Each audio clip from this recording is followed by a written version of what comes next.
Alright. The official Handybook of the Marvel Universe, Deluxe Edition, Issue 10. Here is the full cover by Jason Byrne, and we honestly have some tremendous characters in this one. First up, we have a short editorial by Marky Mark G, and the first point he makes practically rebukes that rubbish Tom Brevoort said many years later. I am not letting that go. This entire statement from Tom Brevoort is cancer. Our first entry, however, is for Barney the Dinosaur, mercenary, Avengers ally, and yep, for a time, a member of Thunderbals. From the pages of the New Gods, Viking the Black, Rachel Phoenix. This was before Excalibur, but she gets 5 pages because for some reason they decided to include everything related to the Phoenix Force into it. Not a fan of that. Shade profiles, not a fan of it. And I am also not a fan of the retcon that this profile solidifies. Plant Master here, great villain, Seaman bad guy, he fought the Avengers once, and another future Thunderbals member, Bluto from Popeye. Miss Magnet in a costume we didn't see much of. That's something I like about the Handybooks. Sometimes by sheer chance or coincidence, we have things like this. A big one for me is Iron Man. The only Iron Man profile in the first series is for Rhodey Rhodes.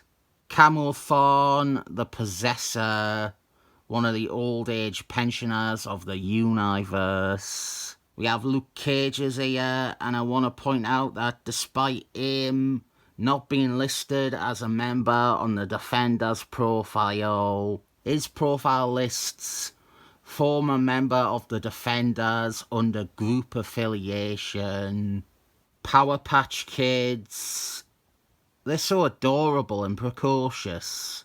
Hey, baby, do you want to lay down with me? Hey, baby, do you want to lay down by my side? Hey, baby, do you want to lay down with me? I said, baby.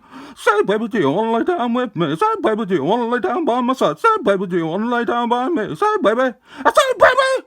Princess Pythagoras, probably the sexiest woman in here. Dr. X, he has a pipe for all his smoking needs. They would edit that out now. His hand would just be oddly placed like it is holding an invisible object. He gets 5 pages. Quite long for a character that doesn't really do that much in stories. Project Cadmus, the government research base in the mountains. I would point out that Black Giant Man seems to be missing from the collection of Eds. Psychic Man, a classic Fantastic Force bad guy, underused one too. Warwick Davis from Alpha Strike, and the bad news is that this profile is filled with all that shit about the magic sword in his head. Cat the Bounty Hunter. Hate this character, honestly. And here is one that you might not remember anymore. This guy was called the Punisher, and he used to be in comics until Marvel literally performed a controlled demolition on him because some shitty people like his skull design. Another one I hate. I'm not going to waste time even trying to remember his name since. Here is some Brian Bollocks art for David Tennant. He's dressed like if Prince and the Holy Bible era Manic Street preachers collided. Hank Gordon, he was retired at this point, but we get to see his various costumed identities anyway. Hank Gordon gets 4 pages despite having way more history and way more stuff to cover than Dr. X. Fireman Sam, and then Kazar in a costume that he never actually wore.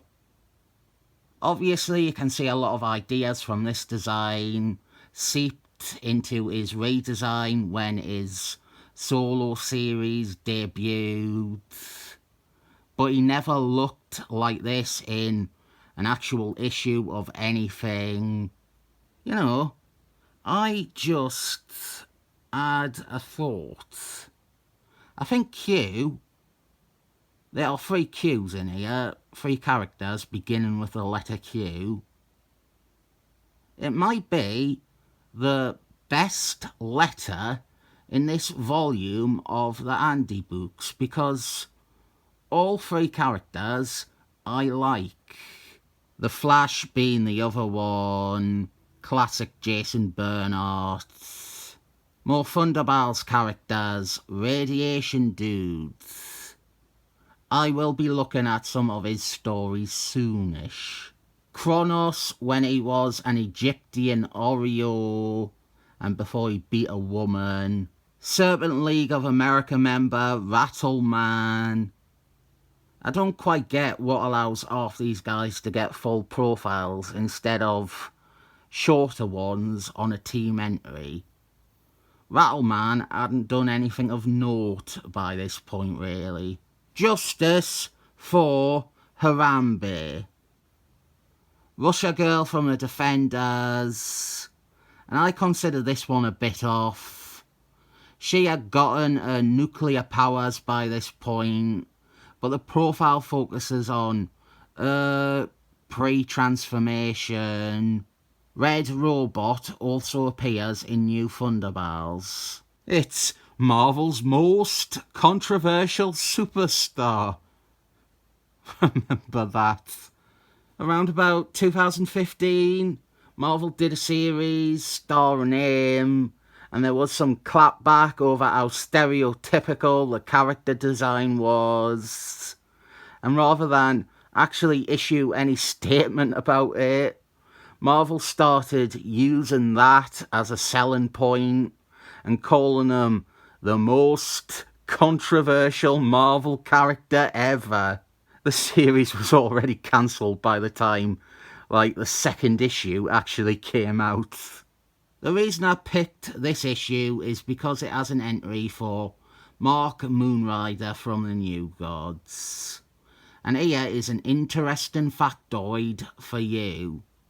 This is the last time this character ever got a Handybook profile. Not because he doesn't appear after this. He continues to appear alongside the New Gods over the years. But when they brought the Handybooks back in 2004, they never ever got around to doing a profile for Mark Moonrider. Even when they did A to Z's. And there were themed ones where he would have been a very obvious choice. He never got one. Rhino Man closes out this issue for us wearing his tank top. Good Handybook, I reckon. I like a Handybook where I can assemble a random team of characters that I like in it, and there are a lot of them in this. Which is your favourite character or team that receives an entry in this issue? Comment down below if it lets you. Can it rely on YouTube to have a functioning website most the time? I will give this Handybook a solid 7 thumbs up.